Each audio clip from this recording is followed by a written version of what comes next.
네, 오늘 말씀 우리 함께 공독하도록 하겠습니다. 오늘 말씀은 지난번에 이어서 누가복음 1장 26절에서 38절입니다. 신약 성경 86페이지입니다.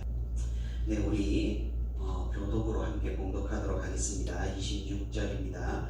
여섯째 달에 천사 가브리엘이 하나님의 보내심을 받아 갈릴리 나사렛이란 동네에 가서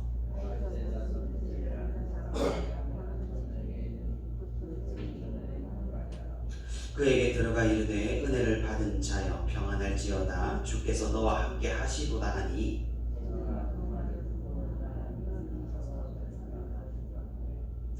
천사가 이르되 마리아여 무서워하지 말라 내가 하나님께 은혜를 입었느니라. 그가 큰 자가 되고 지극히 높으신 이의 아들이라 일컬어질 것이요 주 하나님께서 그 조상 다윗의 왕위를 그에게 주시리니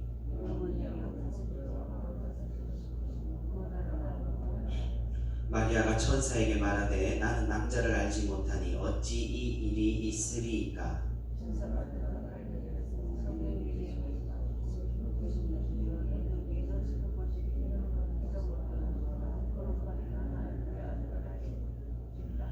보라 내 친족 엘리사벳도 늙어서 아들을 배었느니라. 본래 임신하지 못한다고 알려진 이가 이미 6달이 되었나니. 함께합니다. 마리아가 이르되 주의 여종이오니 말씀대로 내게 이루어지이다 하매 천사가 떠나가니라. 아멘. 네, 우리는 누가복음을 차례대로 살펴보는 중에 있습니다. 지난번에는 예수님의 탄생 이전에 그 길을 예비하는 세례 요한의 탄생에 대해서 우리가 함께 살펴보았습니다. 근데 그게 벌써 2주 전이라서 성도 여러분 기억을 하실지는 잘 모르겠습니다만 세례 요한의 아버지 제사장인 사가랴에게 나타난 가브리엘의 예언, 그리고 그의 아내 엘리사벳의 임신으로 인해 하나님의 위대한 구속 역사가 시작됨을 알렸습니다. 그리고 오늘 우리가 읽은 본문은 바로 예수님의 어머니 마리아에게 나타난 예언의 말씀을 기록을 하고 있습니다. 우리가 전에 살펴본 사가랴의 반응과는 다르게 오늘 본문의 마리아는 굉장히 차분합니다.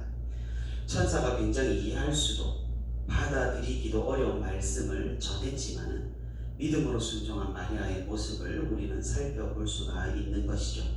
오늘 말씀을 통해서 우리의 믿음에 대해서 다시 한번 생각해보고 또한 간절히 기도하는 시간이 되기를 바랍니다.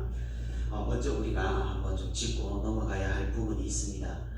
많은 사람들이 오늘 본문에 앞서 사가랴의 반응, 천사의 메시지를 전해드는 사가랴의 반응과 마리아의 오늘 본문의 마리아의 반응을 비교하여서 사가랴는 천사의 말에 순종하지 않아서 벙어리가 되었고 또 마리아는 단번에 순종함으로써 하나님께 축복을 받았다고 해석하는 그런 사람들이 있습니다.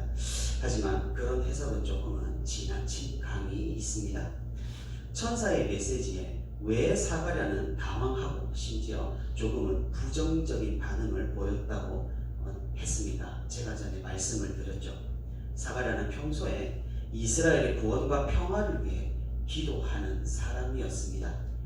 하지만 그의 평소 기도 내용을 들어주려 천사가 왔는데 아들을 준다는 황당한 답변을 받았기 때문에 사가랴는 그렇게 당황스러운 반응을 했다고 제가 말씀을 드렸습니다. 사실 사가랴는 그 부정적인 반응을 한 게 아니라 잘 이해를 못했던 거죠. 그 아들을 통한 하나님의 역사를 잘 이해하지 못했던 것입니다. 그래서 사가랴가 말을 못하는 벙어리가 된 것은 어떤 저주를 받았다거나 불순종으로 인한 하나님의 심판이 아니라는 사실이죠. 어떤 하나의 계시고 일종의 표적입니다. 나중에 엘리사벳이 아이를 낳고 이름을 요한이라고 지을 때 사가랴의 입이 풀려서 말을 하게 됩니다. 어떤 상징과도 같죠. 하나님의 말씀이 이스라엘 땅에 임하지 않고 400년 동안이나 침묵하는 그런 상황에 있다가 세례 요한의 탄생으로 하나님의 말씀이 드디어 이 땅에 이어지면서 임하는 그런 상황을 사가랴의 입을 통해서 하나님은 보여주신 겁니다. 아무튼 사가랴는 저주를 받은 것이 아니고 또 마리아는 하나님의 말씀에 순종했고 또 비교해서 사가랴는 불순종한 것, 이런 것이 아니라는 사실입니다. 그렇다고 해도 우리가 생각을 해보아야 하는 사실은 천사의 메시지에 대한 마리아의 반응이 실로 놀랍다라는 사실입니다. 비교할 것이 아닌데도 사가랴의 반응과 비교가 되는 것이죠. 왜냐하면 마리아의 믿음과 순종이 그만큼 굉장히 돋보이기 때문입니다. 성경에 보면 마리아라는 이름이 굉장히 많이 등장을 하죠. 오늘 본문에 예수님의 어머니 마리아, 또 막달라 마리아, 또 엠마오로 간 두 제자 중 한 사람 글로바의 그 아내 마리아, 또 마가 요한의 어머니 마리아, 예수님의 이모인 마리아 등등 마리아라는 이름이 굉장히 많이 등장합니다. 그래서 마리아가 어떤 사람의 이름이 아니라 그냥 그 당시 천을 이렇게 여자들이 두르고 다녔기 때문에 그냥 여자를 지칭하는 그냥 대명사가 아닌가 하는 추측하는 그런 사람도 있습니다. 그 많은 마리아 중에 예수님의 어머니 마리아, 우리 성도 여러분이 생각하기에 이 마리아는 어떤 사람입니까? 사실 우리는 마리아에 대해서 그렇게 크게 생각을 하지 않습니다. 그냥 예수님의 육신의 어머니 정도로 단순하게 생각을 하고 넘어가죠. 왜냐하면 우리 개신교에서는 마리아의 비중이 그리 크지 않기 때문이죠. 하지만 우리가 성경을 면면히 살펴본다면 예수님의 어머니 마리아는 사실 위대한 사람이고 큰 역할을 감당한 인물이라는 것을 알 수 있습니다. 하나님의 말씀에 순종하였고 또 어린 시절에 예수님을 키웠고 또 십자가 끝까지 예수님의 곁을 지켰고 또 초대교회에서도 모든 신자들의 어머니로 기도하는 사람이었으니까 말입니다. 그래서 사실 로마 가톨릭 천주교에서는 이 마리아를 신격화하여서 마리아에게 기도드리고 찬송을 드립니다. 마리아를 우리가 예수님과 하나님을 찬송하듯이 마리아를 찬송하는 그런 성가가 있으니까 말이죠. 하지만 우리 개신교에서는 이 마리아가 아무리 대단하다 하더라도 그래도 사람이기에 우리는 숭배하지 않습니다. 근데 성당에 다니는 사람들에게 물어보면 자신들은 마리아를 숭배하는 것이 아니라고 이야기를 하는 걸 들어볼 수가 있죠. 하지만 그 사람에게 기도를 하고 찬송을 지어 부르는 것이 숭배하는 행위와 다르지 않다는 것이죠.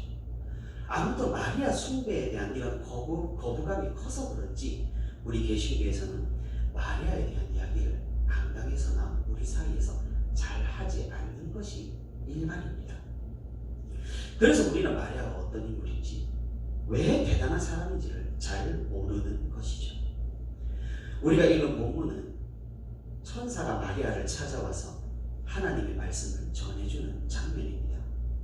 그 당시 마리아는 나사렛에서 요셉이라는 사람과 약혼을 한 여인이었죠. 나사렛은 이스라엘 도시들 중에서 상당히 촌동네였습니다. 그리고 요셉이라는 사람은 목수라는 직업을 가지고 있어서 정치적으로나 경제적으로 그렇게 크게 대단한 인물도 아니었습니다. 이런 환경에서 만왕의 왕이신 예수님이 태어났다는 사실, 우리에게 많은 생각을 하게 합니다. 여기서 중요한 사실은 이 요셉이라는 사람이 다윗의 자손이라는 겁니다. 자신의 자손 중에 메시아가 탄생할 것이라는 다윗과의 약속을 하나님께서는 드디어 지키시는 것입니다. 마리아 역시 그리 유력한 집안의 출신도 아니었고 약혼을 했지만 아직 결혼을 하지 않는 처녀였습니다. 어느 날 결혼을 기다리고 있던 마리아에게 천사 가브리엘이 찾아왔습니다. 너는 하나님의 은혜를 입어서 임신하여 아들을 낳을 것이다. 그러자 마리아가 놀라서 대답을 하죠.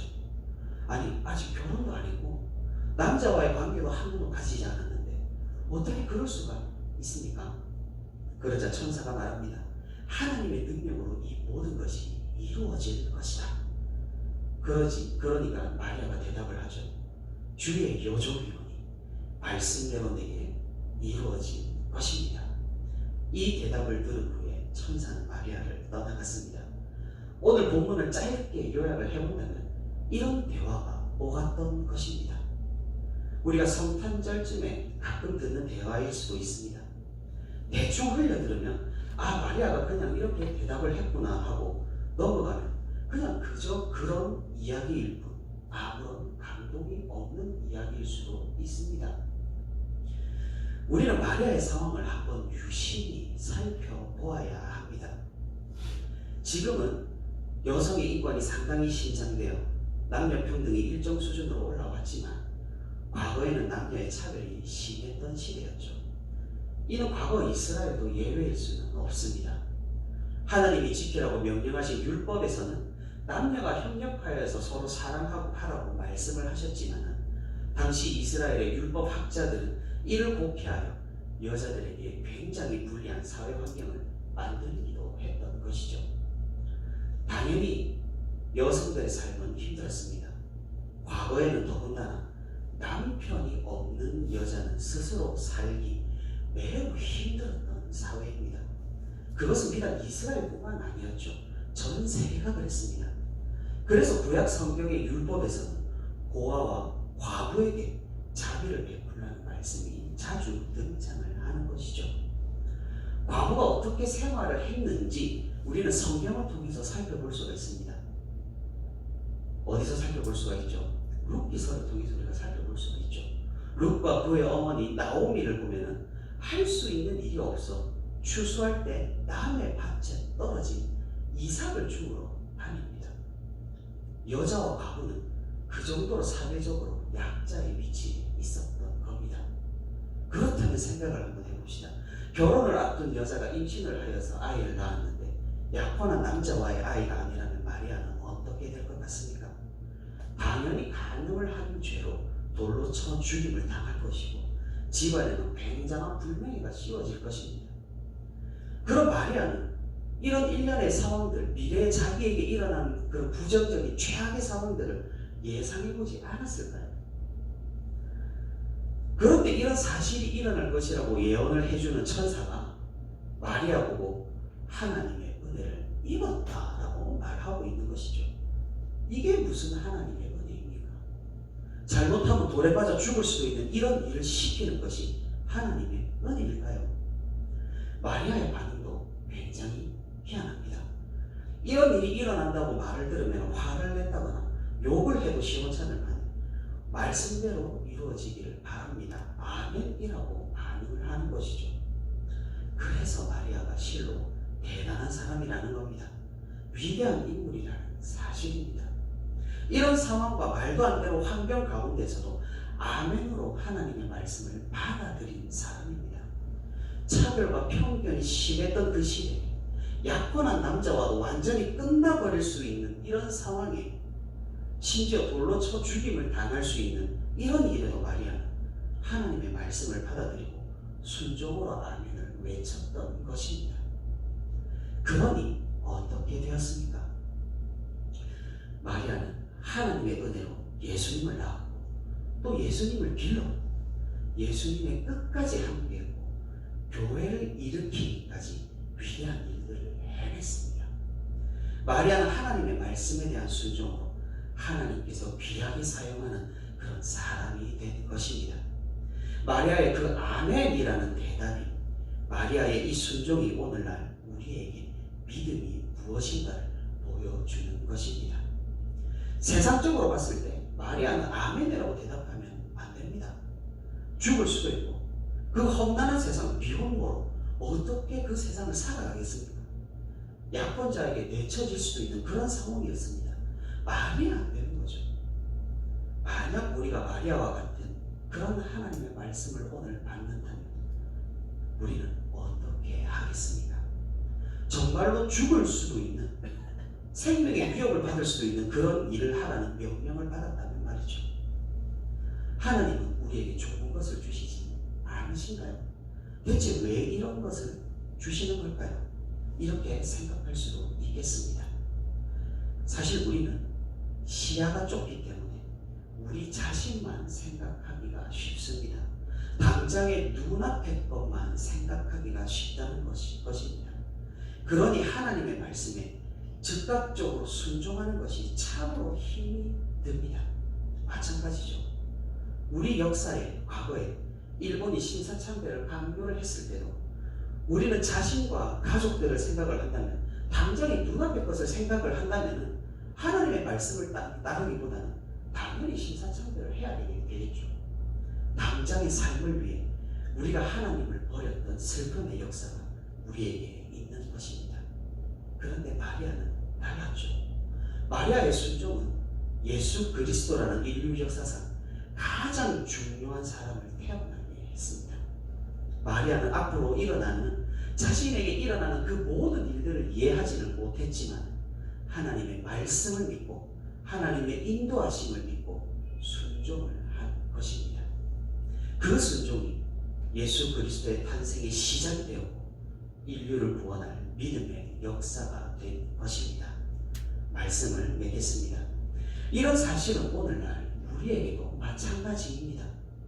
하나님께서는 우리에게 가장 좋은 것을 주시는 분이십니다. 이 사실을 여러분 정말로 믿으십니까? 그런데 당장 우리가 보기에는 아닌 것 같습니다. 틀린 것 같습니다. 달라도 너무나 다른 길을 가는 것 같아 보입니다. 하나님의 말씀이 인도하는 이 좁은 길, 아무도 걸어가지 않는 길 같고 옆에 보이는 저 많은 사람들이 가는 그 넓은 길, 맞는 길 같습니다. 우리의 상황이 정말로 이렇다라는 사실입니다. 하지만 하나님께서는 모든 것을 아시고 모든 것을 보시는 분이십니다.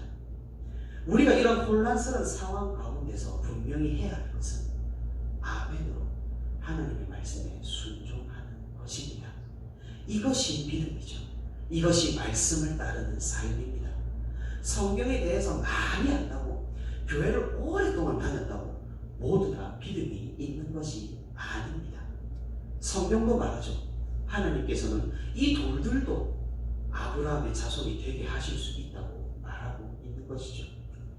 하나님의 말씀을 받아들이는 그 순종이 있어야 믿음이 있는 것입니다. 지금 당장은 이해가 되지 않을지도 모릅니다. 내가 처한 상황이 말이 안 되고 하나님이 없는 것 같아 보일지도 모르겠지만 말입니다. 하지만 하나님께서는 우리에게 가장 좋은 것을 주시는 분임을 우리 모두 믿기를 바랍니다. 그 믿음은 하나님 말씀에 순종하는 우리의 대답에서 출발을 한다는 그런 사실입니다. 마리아의 순종이 우리의 순종이 되어서 하나님의 말씀을 잘 받고 잘 따르는 우리 모두가 되기를 바랍니다. 이해가 되지 않는 상황 가운데에서도 하나님을 믿고 의지함으로 순종의 믿음을 가지는 저와 우리 분천신립교회 모든 성도 여러분들이 되기를 소망합니다.